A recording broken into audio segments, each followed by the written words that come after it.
Alright guys, TacticalRab back again today. Hope you're all doing well and enjoying your day so far. And after a difficult start to the CDL season for many of the top teams, Shotzzy is still convinced that OpTic right now are still the best team in the entire game. They're just not showing it in their matches. Very much intrigued to your perspective on this in the comment section below. Hit the like button if you enjoyed the video. Subscribe if you're new as well. I'd really appreciate it. So would the YouTube algorithm, all that good stuff. Let's just dive straight into things then. Firstly, this from the Call of Duty League. We of course talked about yesterday that ranked play is finally arriving here into this game. Lots of people are very excited, the possibility of an elo system. Like, it would be kind of funny if we get the best ever ranked play system in arguably the worst ever competitive Call of Duty that we've seen in quite some time, if not of all time. But anyway, still, the Call of Duty League are trying their best. They're setting up a match pre-show ranked play roundtable with, I'm not sure exactly who they're going to bring on for this one, but still, they're going to talk about ranked play, how it's going to work. This is something we really haven't seen too much before. I think this year it's technically coming like a week or so earlier than it was last year. So hopefully every year they can keep bringing it closer to launch, and we can get better and better. We can bring the tournaments closer to launch. Like, I'm kind of optimistic that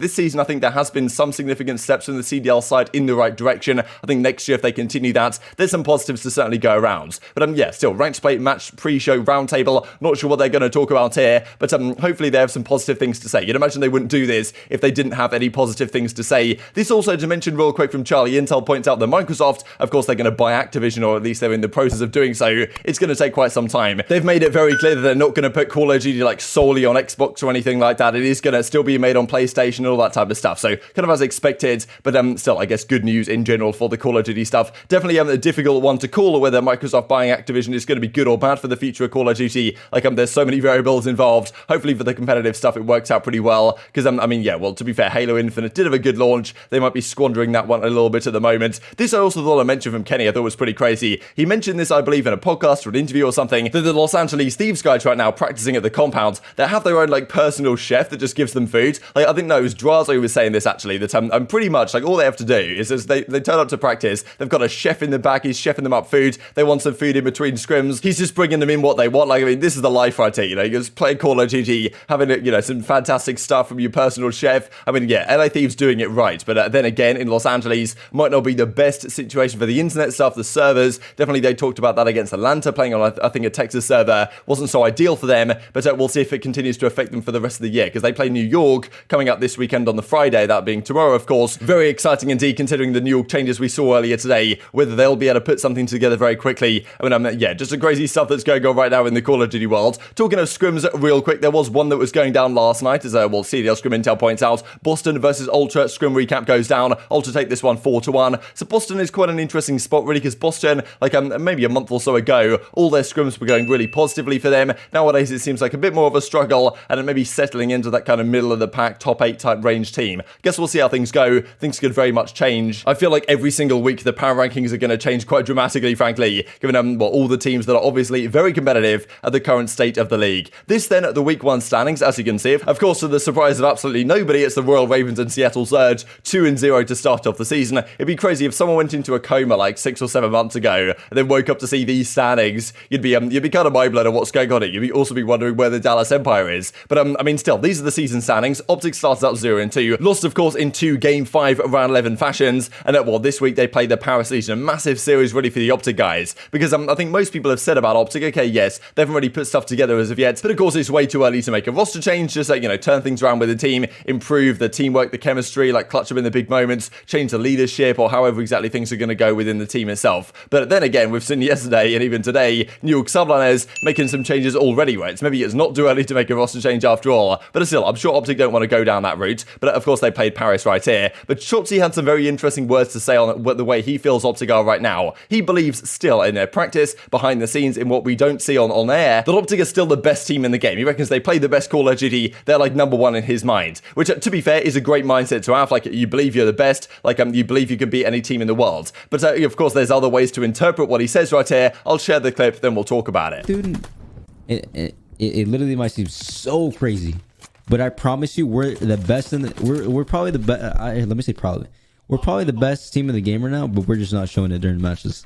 Which, take it how you want it, and I understand there's going to be a lot of people saying like, you guys dog, you guys can say whatever, but I promise you we're the best team in the game right now. We're just not showing it. So I guess there's really two ways to look at this opinion. One of the ways is, okay, look, Shotzzy believes that this is the mindset you've got to have, like, you know, number one team in the game, still super confident in his teammates that they're going to turn things around. They're just not showing it in the official matches. The other way to look at it is like, is there an element of willful blindness here where Shotzzy, you know, believes what their practice is and stuff is really good, but then in the matches, if they're going to choke in the big moments, they're going to throw away game 5 or 11s, they're going to throw away that Berlin hardpoint, for example, then, you know, is that on an indication that yes, he might play great in practice, but there's clearly a problem in the game itself that it needs to be addressed. And that's the thing. I'm sure the OpTic guys understand there's a problem in the game, like there's issues that they're facing this week, but yeah, this kind of mindset, yeah, maybe it's somewhat dangerous to say, okay, we're still the best, we're still the number one, like we just need to translate what we do in practice into our real games. That's you know, something you hear all the time, right? We just need to translate. We heard it with the OpTic guys last year. Like, we're really good in scrims, but we just need to translate that into the real games. If it doesn't happen and you can't translate it, then there's obviously an issue there, right? It's not just luck that you happen to not clutch up in the key moments, right? That's maybe one element to look at it. And I mean, still, I think that Shotzzy probably means well in this clip. I think it's probably good to hear as an OpTic fan that they're still very confident in their performances, that, you know, scrims haven't exactly fallen off a cliff, because that's something that could have happened, right? After these two demoralizing defeats, they go back into scrims, things don't really work out for them. Team culture and team chemistry and team friction already starts to suffer, as maybe it has done on the New York side, but they still seem pretty confident that, yeah, there's no problem, we'll get through this, we'll get over this, we'll make it work with this squad of 4, but you've also got to be willing to, you know, wake up and smell the coffee if things aren't working out too well for the team. So I guess we'll give them some more time. I think they certainly deserve some more time. The Paris series honestly is massive. Like, look, if they lose to Paris, I can't see them not making a change this season. I'd just be really surprised if they can lose to Paris, because at that point, they're probably going to be losers for the major. They won't really perform very well at the major, you'd imagine. Maybe they make some crazy run, but still, like, the Paris series to me is incredibly crucial to the future of this team, and if they win it, that really could spark something, right? So Paris are not going to just roll over and die. They're, of course, they put a strong resistance against FaZe as well. So exciting what these next few days will bring, but OpTic obviously with a lot to prove, especially with Shotzzy's words that we looked at in that clip right there. This also, right, Scump was kind of reacting to their matches. This I thought was pretty incredible, actually. I do remember this kill when the game was going on. The thing, you know, how quickly Scump just died right here. Like, Attach is just spinning around. This is the thing, like, technically, the Vanguard time to kill isn't incredible compared to previous games we looked at a couple of days ago. But yeah, look at how quickly he kills Scump right here. The kind of hip fire doesn't even look like he connects any bullets. I think he hits maybe one as Scump's running past him, then he turns around and immediately Scump just falls over and dies. So I have no idea, honestly, like, how he managed to kill him this quick, to be honest. It looks like it's some sort of crazy land setup, but pretty crazy kill. Scump was kind of mind-blowing. But well, Scump was also reacting in the stream to this idea that aBeZy came out with a couple of days ago of putting the health up to 130 instead of 100. Like, there was lots of talk about this. Is it a good idea? Of course, adding the extra bullet for the time to kill should make the game slightly more competitive, right? In terms of the skill gap widens to some degree, and people who are able to hit the extra bullets, but it also creates some complications. Sniper rifles maybe would disappear. Also, the grenades are a bit of a question mark as well, whether, you know, of course, if someone can just eat a load of grenades, maybe you have to GA flak jacket or something, so just people use tac mask. Like, there's so many complications that would come as a result of trying this, but apparently we looked at a couple of days ago, pros might be trying it, but well, Scump is giving his perspective on, you know, what he thinks about this and why he doesn't really think this is a particularly good idea. Thoughts on 130 HP? Yeah, I don't know. I don't know if that would work or not. I mean, I don't think that would really work, honestly.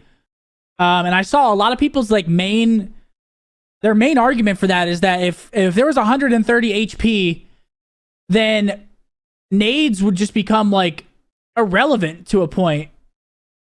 And I just don't think that would play very, very good, because then people would take off flak jacket or fortified. They would just take that off, and then everyone would just run tac mask, and nades would become pretty much not irrelevant, obviously, but they would just become they just become so weak.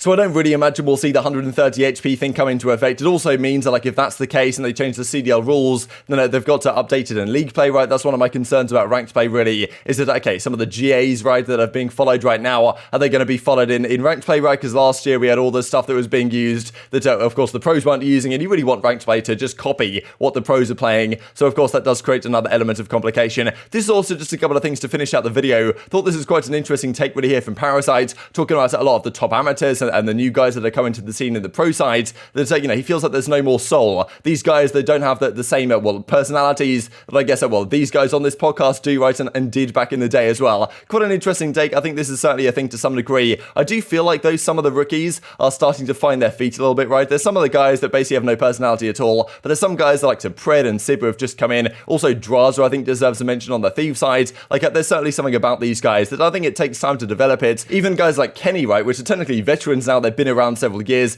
Dashy as well, right, kind of competed in the World War II days. Kenny even competed way back in Advanced Warfare, but he wasn't old enough to compete, I'm pretty sure, until he was 18 from World War II. But yeah, these type of guys, if they have a bit of time and a bit of presence, I think they can build up the personalities that of course they have today and have managed to achieve today. It might not be quite the same as some of the veteran legends, you know, Scump, Crimsix, Clayster, always the three that come to the top of mind. But still, I think with time, we'll kind of get there in terms of new personalities coming in. That's just kind of how Call of Duty is. I think maybe it's just not quite the same as it was back in the day. But back in the day, people, like, their lives were on the line, right? They had to win these tournaments and talk trash to the other team doing so if they wanted to put food on the table, to be honest, and pay the bills. But yeah, that's one way of looking at it for sure. And well, I guess speaking of Sib and some of these guys right now that are coming into the scene, thought this is kind of nice that the CDL put together right here. Welcome to the Sib show. He's well certainly been one of the key talents to keep your eyes on here so far in Call of Duty Vanguard, and Seattle look to keep up these performances for the rest of the year. But very much intrigued to your thoughts on all this stuff in the comment section below. Hope you guys enjoyed the video. If you did enjoy it, hit the like button and tell us on YouTube, God, this is a good video. I looks like you should see it as well, and upgrade the competitive Call of Duty community. Thank you for watching as always. Take care,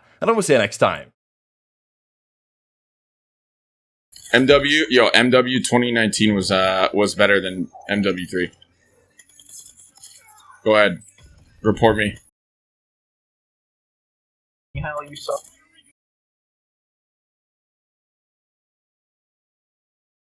And you know what I'll say? I'll do you one better.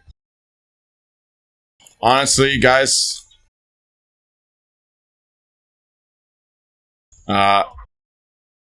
This game is better than MW3.